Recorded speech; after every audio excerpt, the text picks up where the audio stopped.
because we're going to be looking at, so this is Exodus lesson 2, and we're going to be looking at, if you have chapter 3 available, the lesson is basically 4 through 6, a little bit of 7. But if you have chapter 3 available, we're going to start there.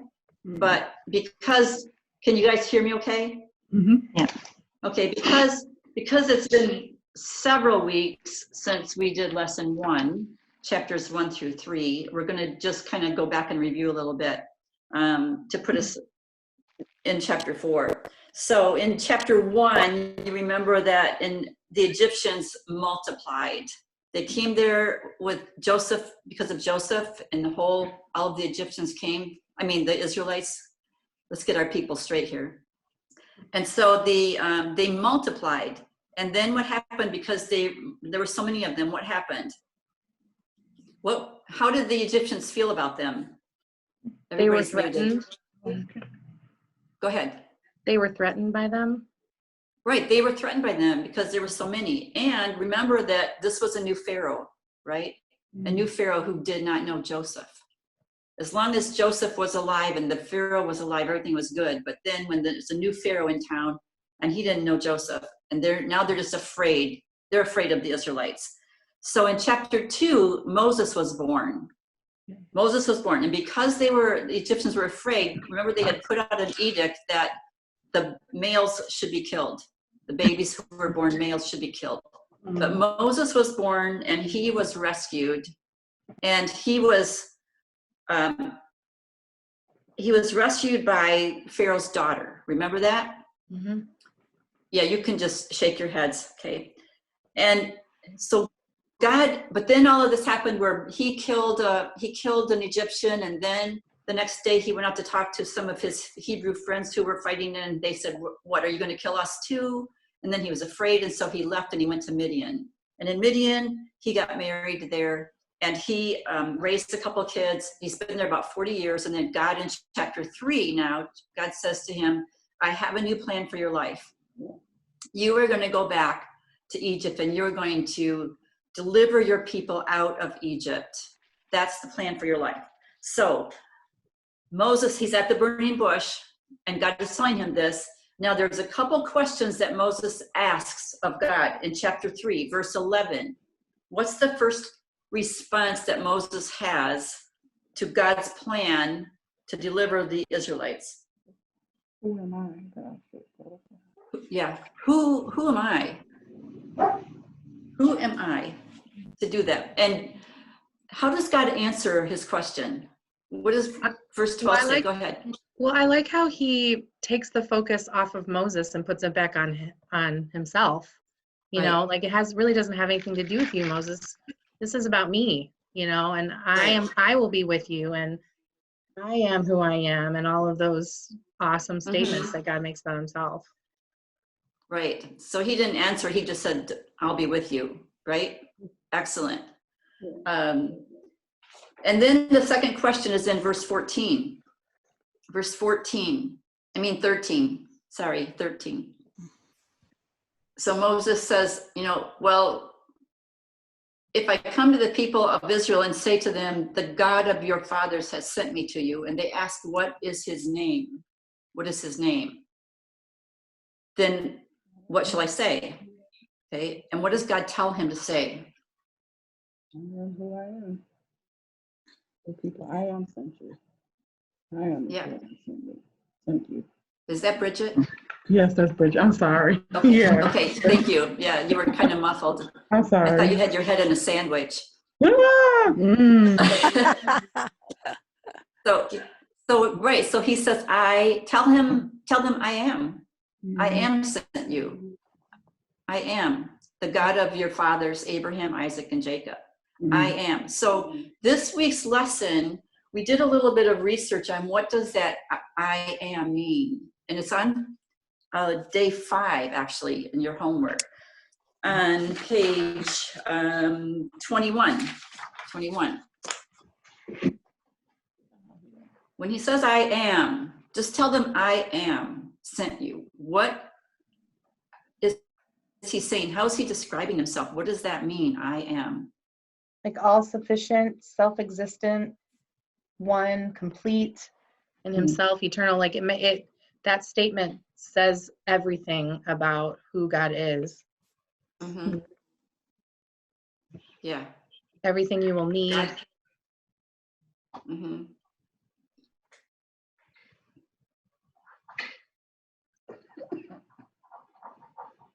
Yeah, God needs nothing, right? He is self-sufficient.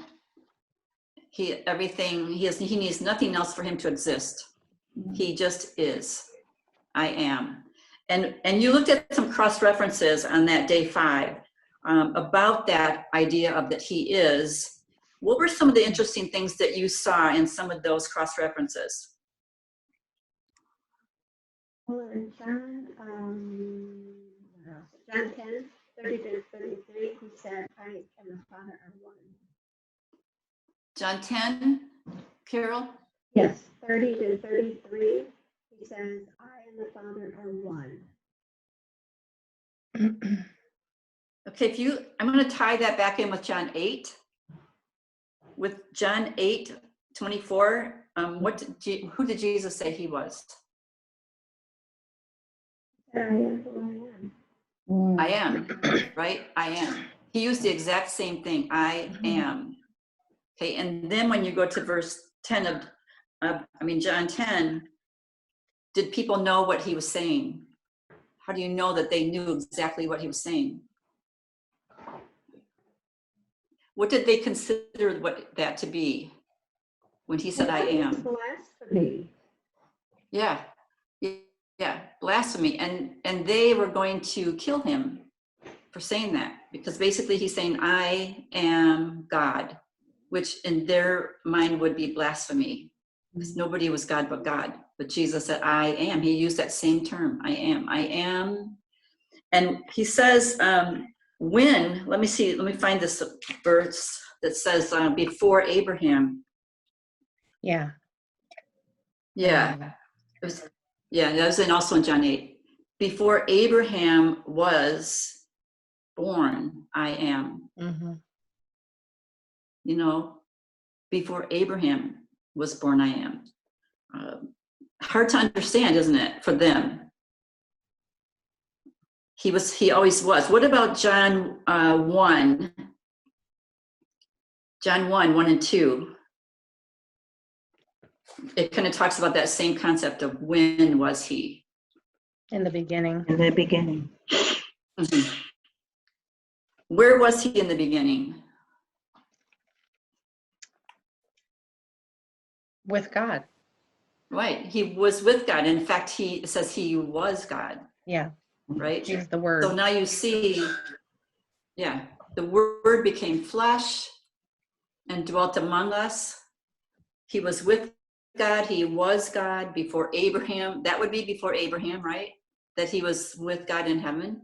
So he's just saying that word I am, that name for God is just so all-inclusive.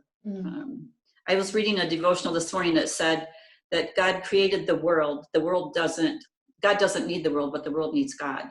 And if the world didn't exist, God still would. In fact, that was very interesting. God still would.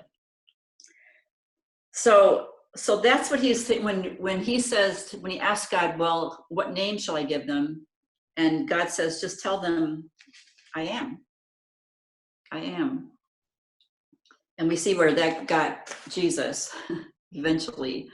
But so that's Moses. Let's go back to Moses, because he's been asked to do this job of delivering the people of Israel.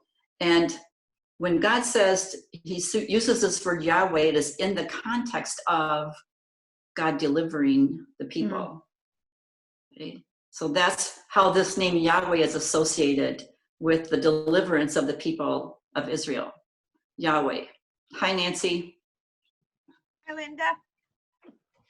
So we're about to jump into chapter 4. So chapter 4, we're still in the conversation with God and Moses in chapter 4. There's no change. He's still out there at the bush, and they're having this conversation. And then Moses's question then becomes what? In verse 1. They won't believe me.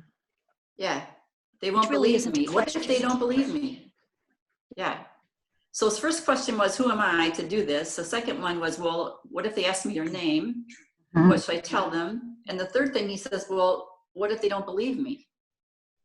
What if they don't believe me? So how does God respond to that? What if they don't believe me?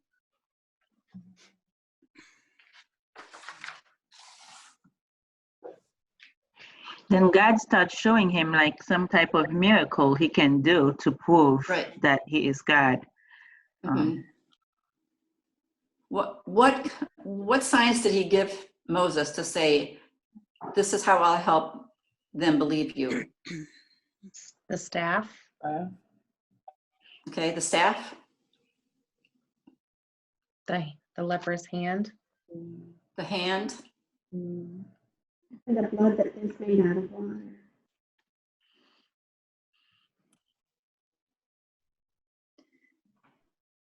So the staff, throw the staff on the ground, pick it up. Oh, it becomes a snake, pick it up, it's a staff, right? The second one, you put your hand inside your jacket. Oh, first of all, it's leprous, so you put it in, it's healed. The third one is you take water from the Nile and put it on the ground, it becomes blood. He's not even by the Nile right now, right? He's not even there. Right. He's going to go to Egypt, you know.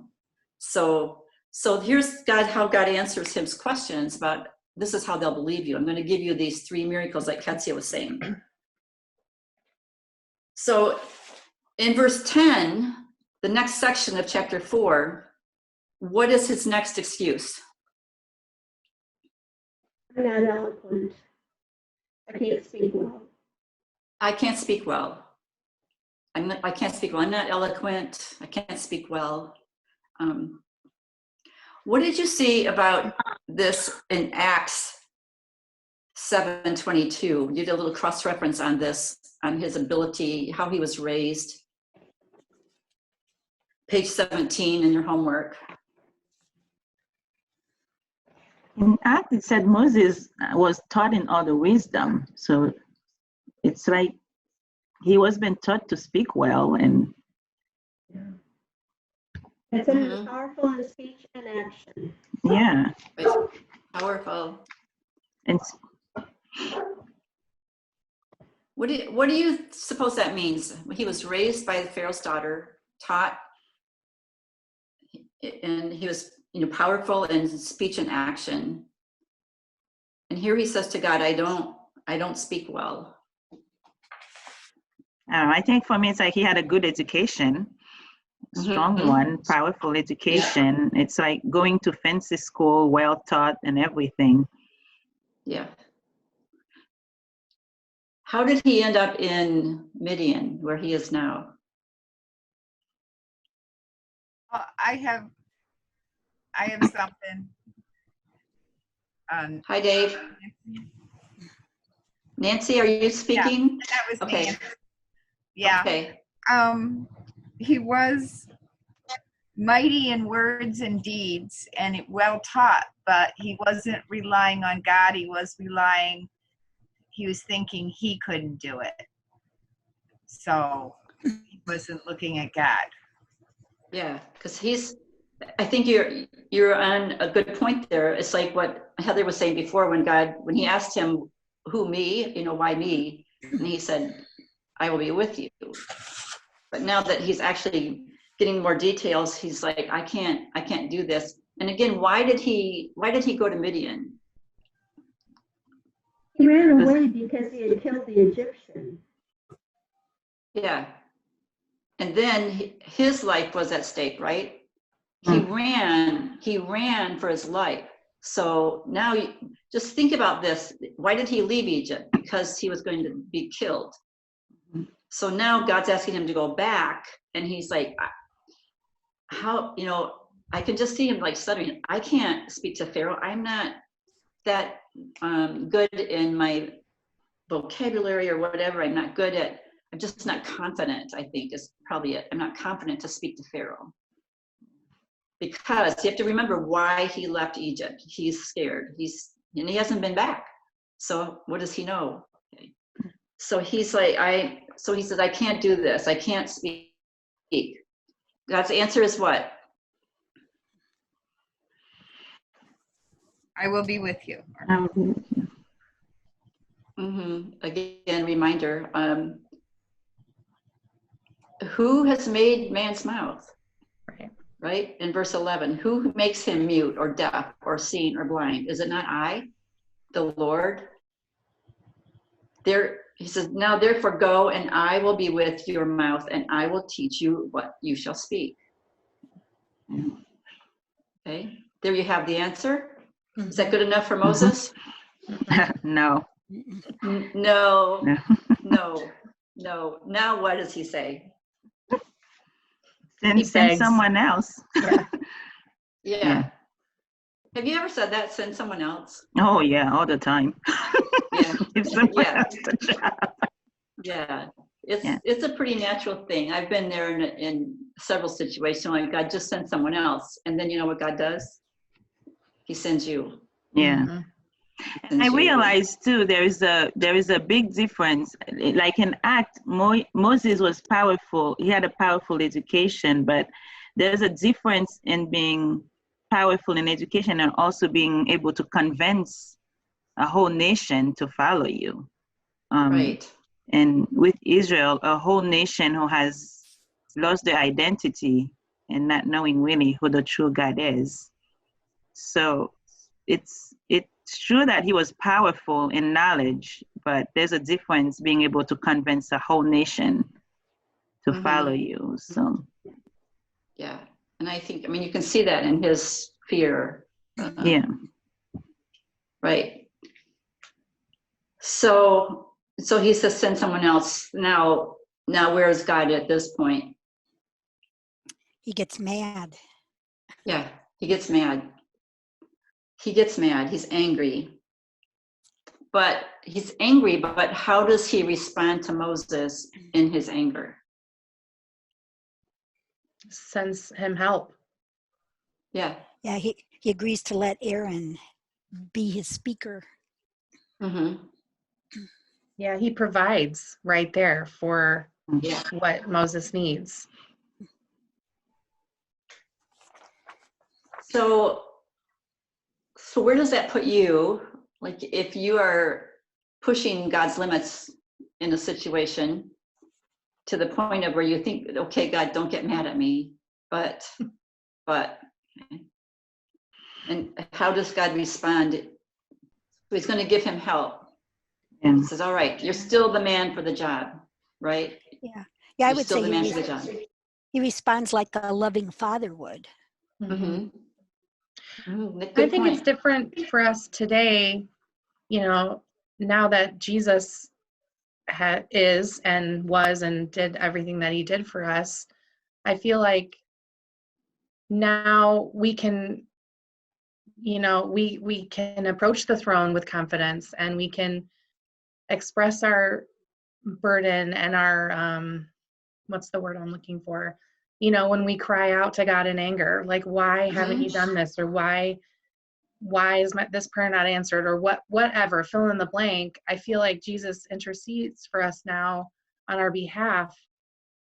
And it's different now, you know, before Jesus died for us, it was, you know, we had to provide a sacrifice and you had to be all of these things, all of these laws had to take place before you could approach God. And I don't know. Yeah, no, you're right. You're right. It's different now. So it's the curtain torn, Right. and we could walk through the curtain and stand before God, right? So it is a little different. But God is, he's helping. He's going to help. Like you're still, yeah. So how does he help him here? Who does he says he'll send with him? Aaron. His brother. Aaron, okay. Yeah, his brother Aaron. Where is Aaron? Is he with Moses? No. No, where's Moses? The mountain. Still. Right. So remember, he left Egypt. He's been in Midian for 40 years. Right. He's not with Aaron. Right. He hasn't seen Aaron. Yeah, Aaron's still back in Egypt. Right. Right. Right. So, but God says, I'll send Aaron, your brother. I know that he can speak well, he says. I like that. I know that he can speak well. Yeah, don't try to use that one again. Yeah. Yeah. And behold, he is coming out to meet you. Yeah. And when he sees you, he will be glad in his heart. Okay. They haven't seen each other for many years. So he says, I know he can speak, and I'll let him assist you.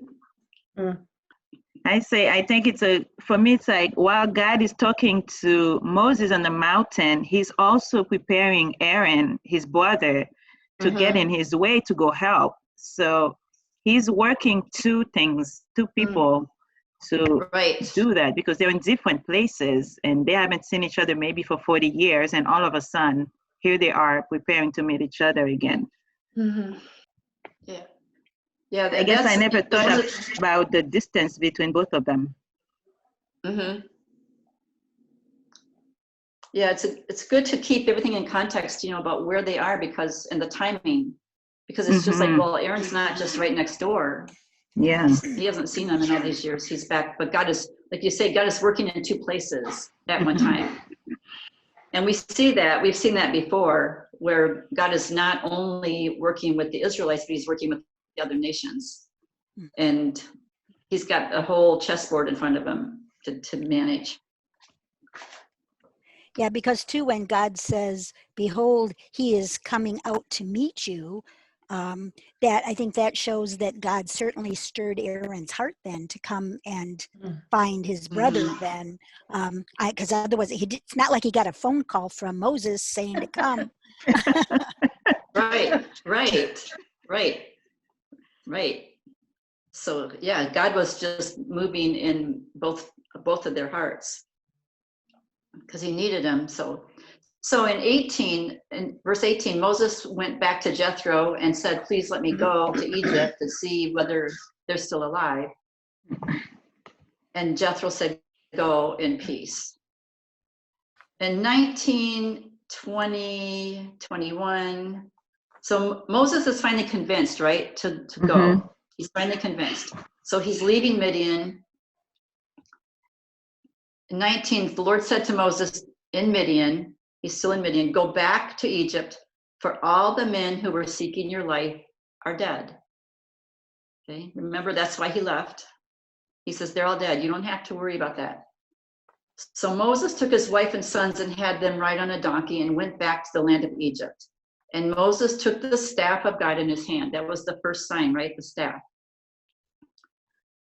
21, 22. Do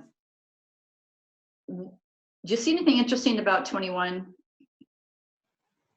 Basically, God tells Moses he's going to fail. I missed that, Carol. God tells Moses he's going to fail. When you go back to Egypt, see that you do before Pharaoh all the miracles that I have put in your power. But what? I will harden his heart so that he will not let the people go. Yeah.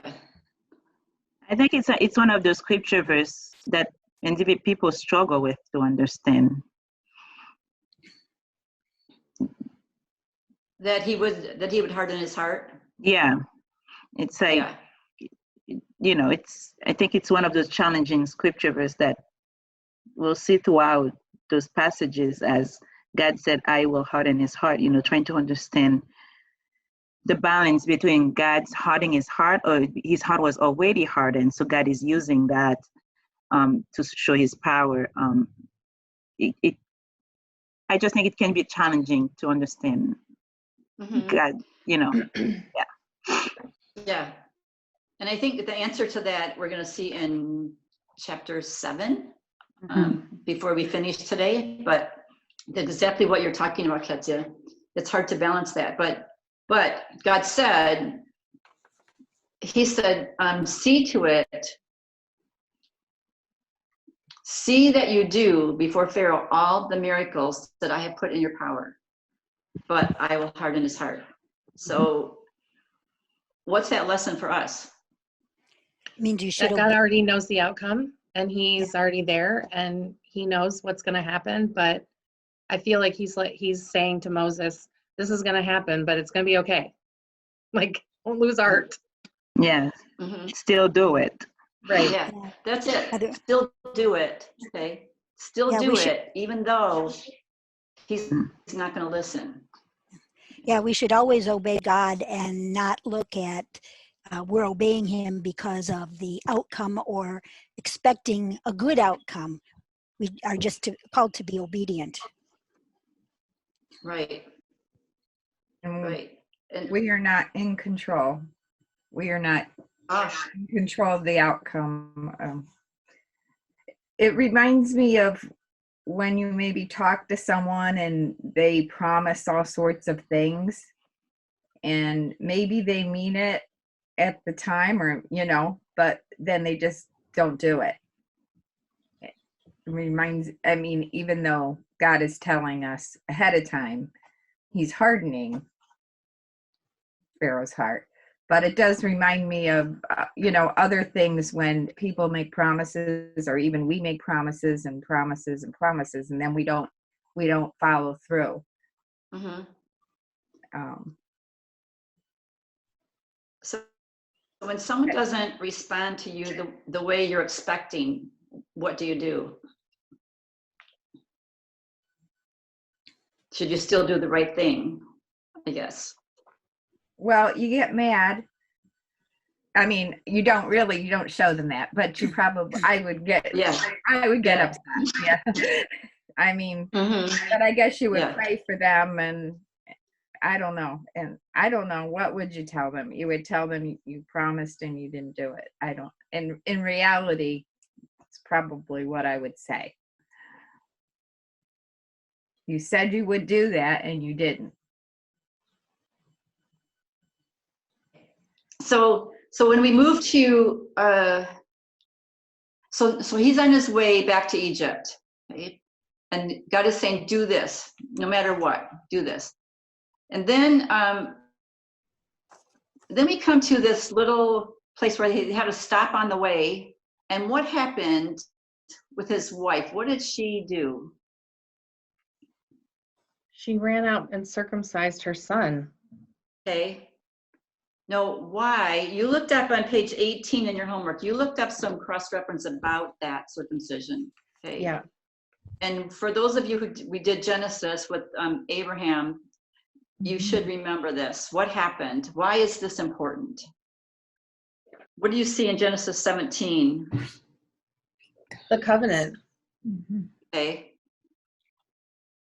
That's What about that's that? What the about sign. circumcision and the covenant? It's the sign of the covenant. It's the Okay. sign that they are part of the covenant.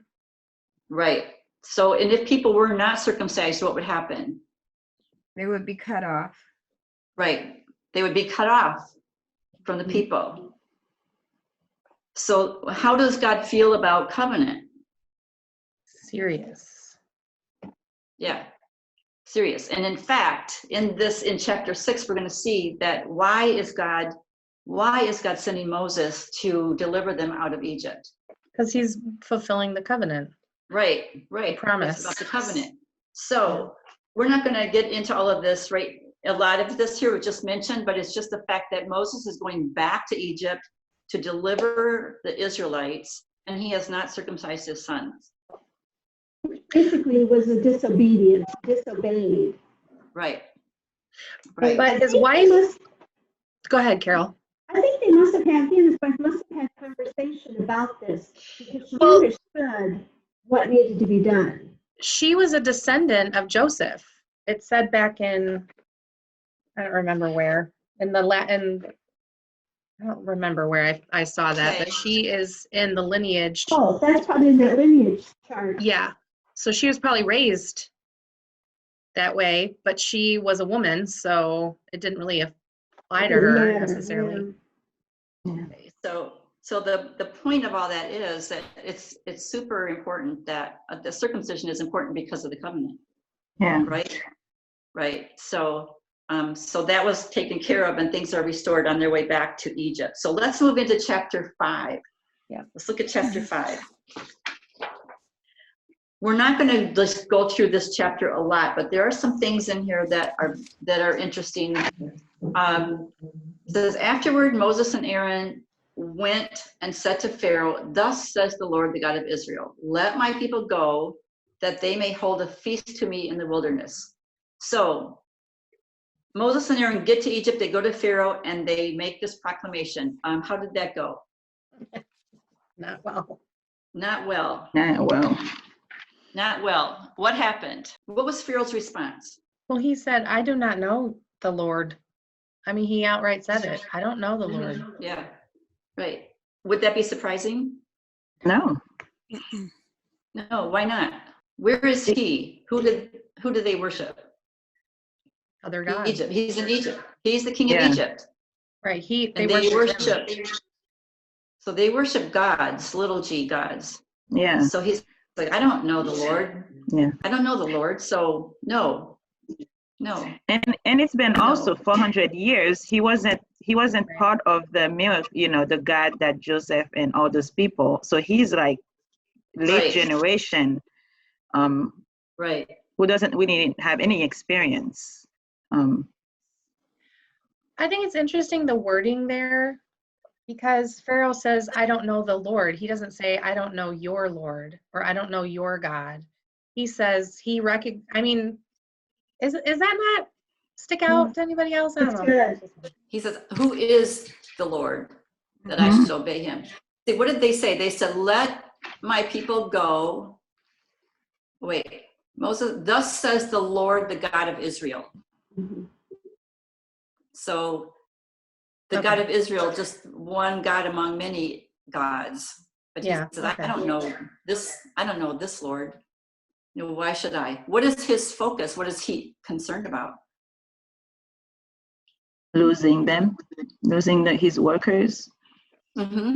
Yeah, losing his workers. He's all about having them make the bricks and build. So he just says like, no. So how does it go from there? So the answer is no, and then He made the work harder. you make them work harder. So now you have the message goes out to the Israelites. No, you're going to work harder. We're not going to give you the straw. You're going to have to find your own. It's going to be harder, but you're going to make the same number of bricks. Now look at verse 10. Verse 10 is the taskmasters are going to the people and saying, you have to work harder. I'm not going to give you straw. You have to complete it in the same amount of time. So life has gotten worse for them. Verse 15. What happens next? The Israelite went to Pharaoh to ask for the reason. Who went to Pharaoh? Foreman. These foremen. The foremen. Who are these Egyptians or are they Jewish? The foremen. I think they were Jewish. Right. So they're the Jewish leaders over the Israelites. Okay, so the taskmasters tell the foremen tell the people, but now the foremen are going to Pharaoh and saying, let's see if we can make this better. So when they approach Pharaoh, what's Pharaoh's response? You're lazy. They're lazy. Yeah, you're lazy. You're just lazy. Basically, just get back to work.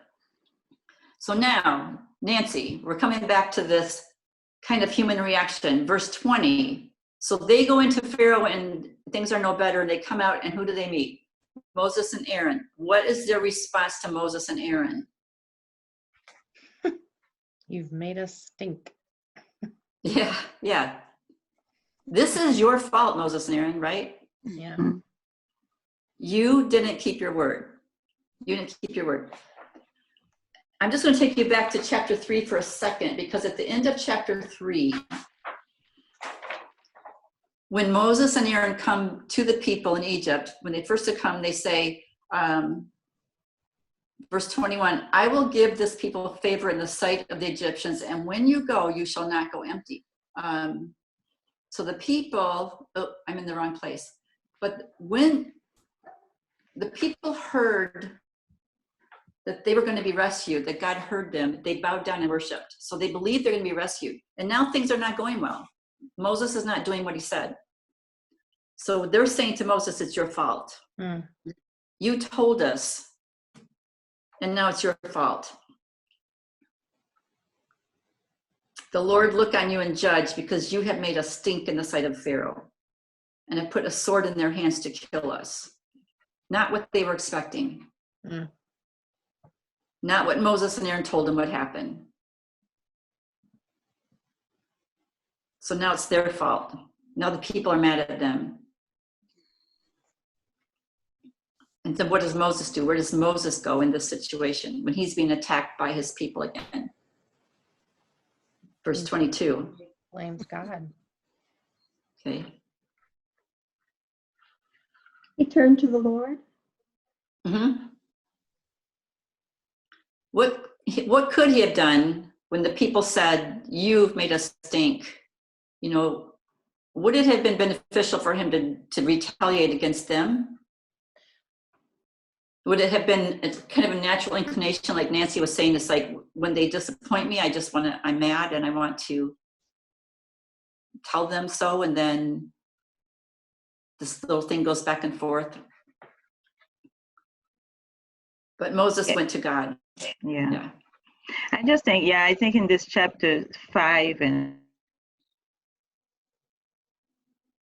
it's a process for all of them. Okay. For the Israelite, it's 400 years. They have not, this generation doesn't really know God. Right. For the Egyptians, they don't know that God either. So it's a lot to process. It's a lot of new things happening for all of them. And so it's difficult. How do you trust, for Moses and Aaron to trust, they are trying to trust God. The Israelites are trying to learn this new God they're talking about. They don't know. So it's a life-changing time for them. So trust and obeying, it's going to be a long process. Yeah. And I think, that's like what God said to Moses, make sure you do these miracles before Pharaoh, even though it's not going to work. Okay. Yeah. And the people, they just were thankful that God was going to deliver them. That was the message from Moses and Aaron. And then they're like, okay, here's how it's going to work. Go to Pharaoh, it's all going to be good. It wasn't. Yeah. It wasn't. But God told them it wouldn't be.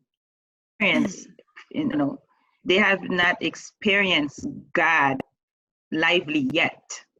Right. So Moses said, Right. God's going to deliver you, but they have not experienced God deliverance yet. Right. Right. So, And their expectations were pretty high. yeah. And things aren't going the way they expected. So they're now mad at Moses and Aaron, and Moses is now mad at God. Yeah.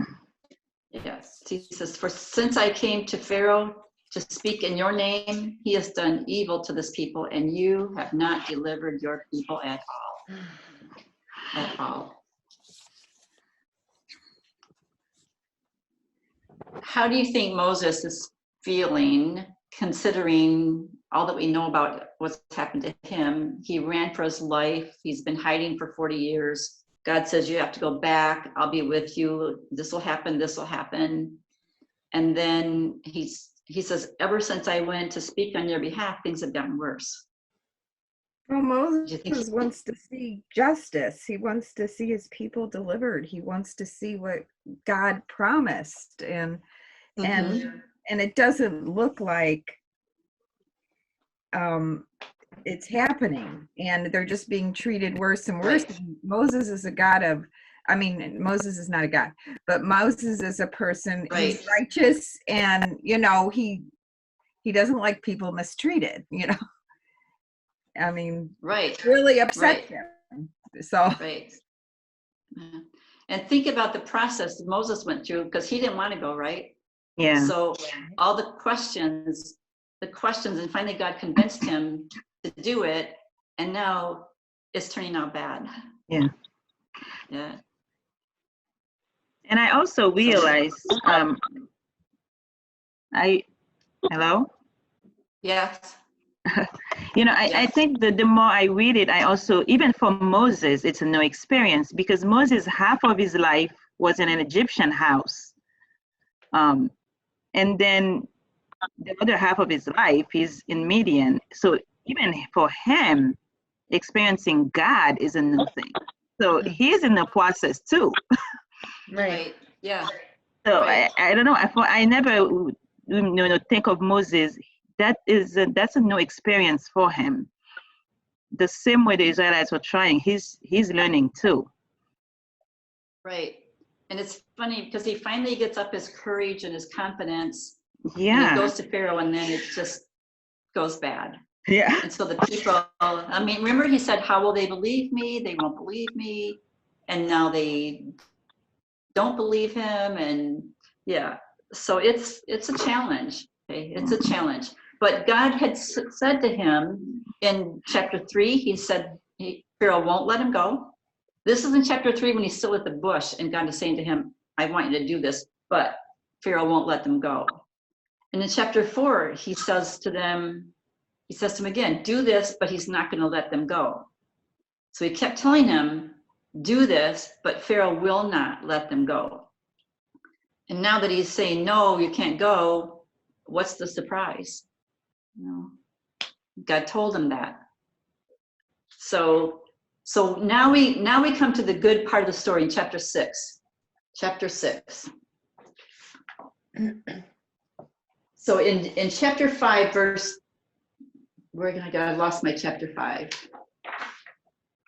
3, 4, 5. So we have to, you see how chapter 6 starts with the word but? But it has to tie it back to chapter 4. Ties it back to chapter 5.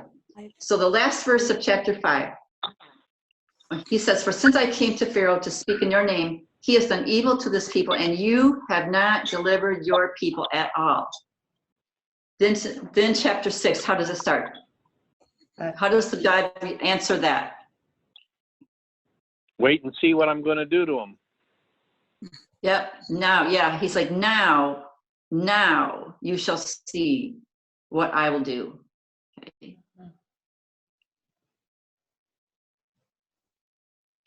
Why do you think it says now? Okay. Moses says, you have delivered your people, and God says, okay, now, watch me. I think he had to prepare Pharaoh a little bit as well for what was going to happen. So, I mean, he was working in that situation. And what about the people? And now they're desperate. Very desperate. Okay, what if Moses and Aaron came in and said, God's going to deliver you, we're going to speak to Pharaoh, it's all going to be good, and Pharaoh let them go? What would the people think? Right, what? Well, they were now being oppressed like crazy, even worse than they were before. And I mean, if you fast forward to when they were in the wilderness, some of them were even pining for the days that they were in Egypt, because they had, their daily needs were being met. And so I'm sure at that point, it was like a job for them. They were going to work every day. And yeah, it wasn't great, but it was a job, and it wasn't horrible. But now, now that Pharaoh, it's horrible. Yeah, now it's horrible. Yeah. And who can rescue them from this? Right, God. God is the only one. See, now they're in a situation where it's going to be obvious that God is the only one. Yeah. Moses isn't going to rescue them. Aaron's not going to rescue them. If they had gone to Pharaoh and he said, yes, sure, go, they would be like, yay, Moses, yay, Aaron, you did it. You did it. But now they know it's going to be God that has to rescue them. So in chapter 6, God says, okay, now, You watch and see what will happen here. In chapter 6, there's all of these statements of I will, I will. Did you notice that? Yeah. In the first 9 verses, I always look at those I wills. So I will do this, I will do this. What is God saying that he's going to do? He's going to Okay, fulfill yeah. What's that, Dave?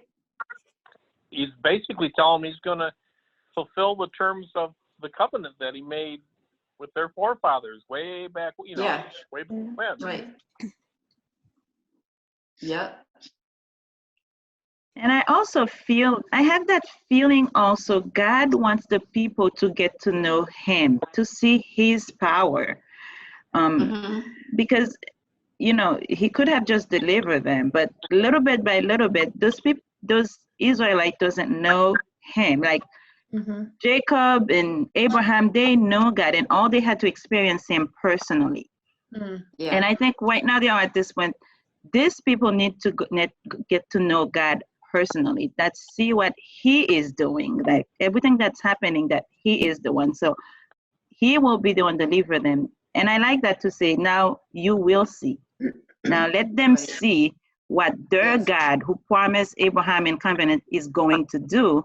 And I feel like God did the same with Isaiah, with Jacob. They all had to get to experience him, not just what they have heard, but what they have seen and experienced.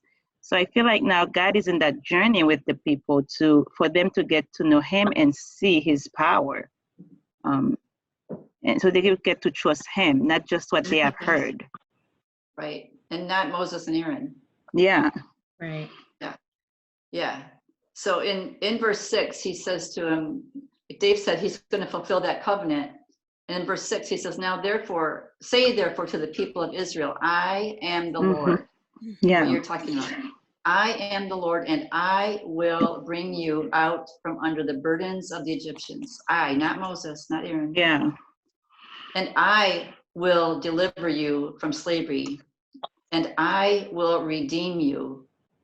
I love that word. With an outstretched arm and with great acts of judgment. And I will take you to be my people, and I will be your God. And you shall know, there you go, Kathy, you shall know that I am the Lord. Yeah. I will do this. And say to the people this. Okay, so Moses, verse 9, Moses spoke that to the people of Israel, and what was their reaction? They didn't listen. They didn't listen. They didn't listen. Why not? Well, where has this God been for 400 years? That's what I've been thinking if I was them. Yeah. Yeah. And it just got worse. The first promise just got worse. Exactly. Right. And they were broken in spirit, it says. Yeah. Mhm. They were broken. It says they did not listen because of their broken spirit and harsh slavery. Okay. Yeah. So have you ever been in a situation where things were so hard that you couldn't listen? Yeah. That you could not listen? Yeah. I That can't makes hear me that. Yeah, that's make me realize even when we are ministering for people who are going through a really hard time, you know, telling someone who's doing in a difficult time that God's gonna deliver you, and it's like, really, right now? You see where I'm at, you know, and even preaching the gospel to people who doesn't know Jesus yet, to tell them God can make things, you know, can deliver you. They're in a difficult time. It's not hard. It's not easy to see it yet. Yeah. Sometimes you are hurting so much you can't hear. Yeah.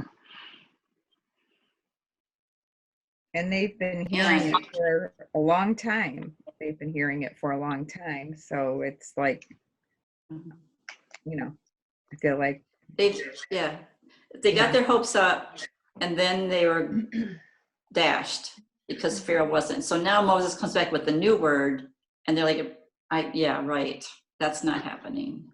They wouldn't listen to him. which was Moses' fear, right? They wouldn't listen. So the Lord said to Moses, go in and tell Pharaoh, king of Egypt, to let the people go.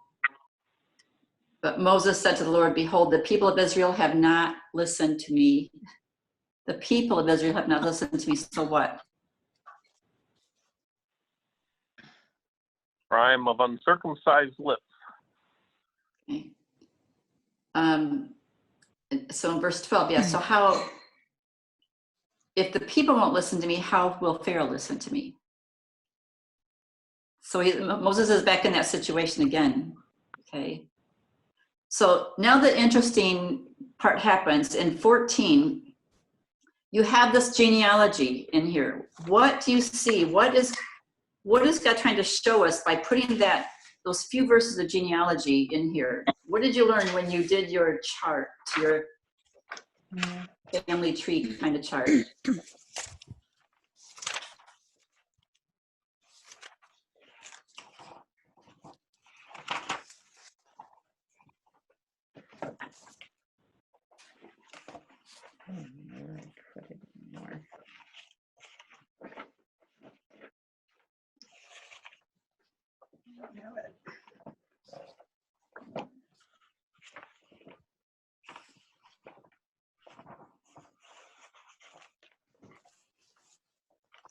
Oh, there it is. What's the, anybody's, okay.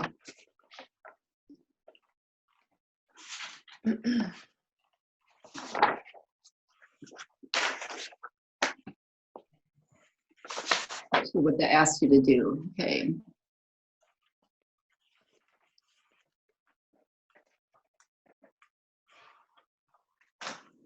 So on the chart, you have the genealogy that starts with Levi, right?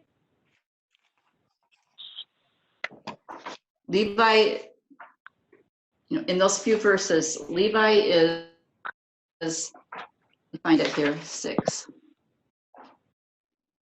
Okay, verse 16, these are the names of the sons of Levi. Okay, Levi is one of Jacob's sons, right? And he is the Levites. He represents of the 12 tribes, he's the Levites. Okay, so I don't know where we were in this. I was saying about this chart. Yep. Do you see on the chart, Levi, one of the 12 tribes of Israel, right? And he's the Levites. Below him, one of his sons was Kohath, right? Mm-hmm. Okay, and then one of his sons, so that's the second generation. And then one of Kohath's sons was Amram. Over on the far left of your chart, Amram. So Levi's first generation, Kohath is second generation, Amram is third generation. And look who is, Amram's wife is Jochebed. Who are the sons of Amram? Aaron and Moses. Aaron and Moses. So they are the fourth generation. Do you remember what scripture said about how long they would be in Egypt? Do you remember that? When he told Abraham, when he was making the covenant with Abraham in chapter 15 of Genesis, and he said, know for certain your people will be enslaved in a country that is not theirs. Oh, yeah. They will be there for 400 years, but in the fourth generation, I will bring them out. Mm. Is this not cool? Yeah. So what he's saying now is it is the fourth generation. It's time. It's time to bring them out. Time to bring them out.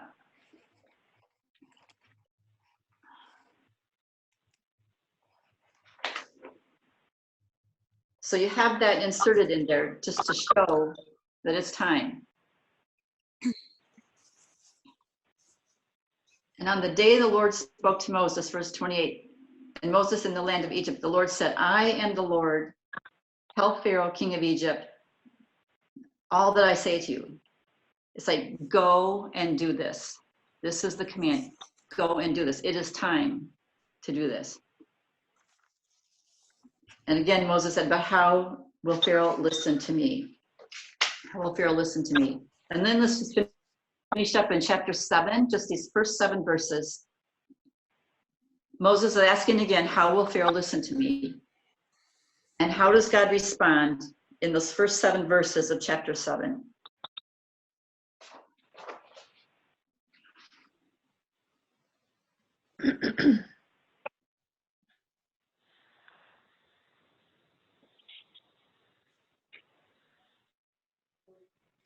Well, God said that Moses should speak all that he commands him, but he will again harden Pharaoh's heart, and Pharaoh will not listen to them. But then God says, I will lay my hand on Egypt and bring my hosts, my people, the children of Israel, out of the land of Egypt by great acts of judgment. And I thought this next verse was quite enlightening, saying, the Egyptians shall know that I am the Lord. So, God is going to make sure that not only his people are aware of his presence and his hand, but the Egyptians shall then also. Mm-hmm. And it says Moses and Aaron did so, and they did just as the Lord commanded them.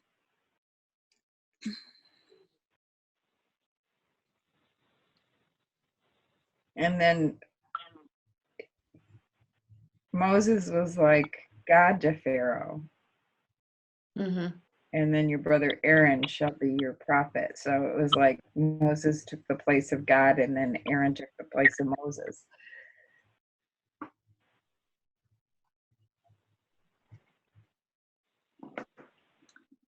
All right, we're going to make this fast because here's a good point here. He says, you go and tell him, but I'm going to harden Pharaoh's heart. He's not going to let him go. And verse 5, look at verse 5.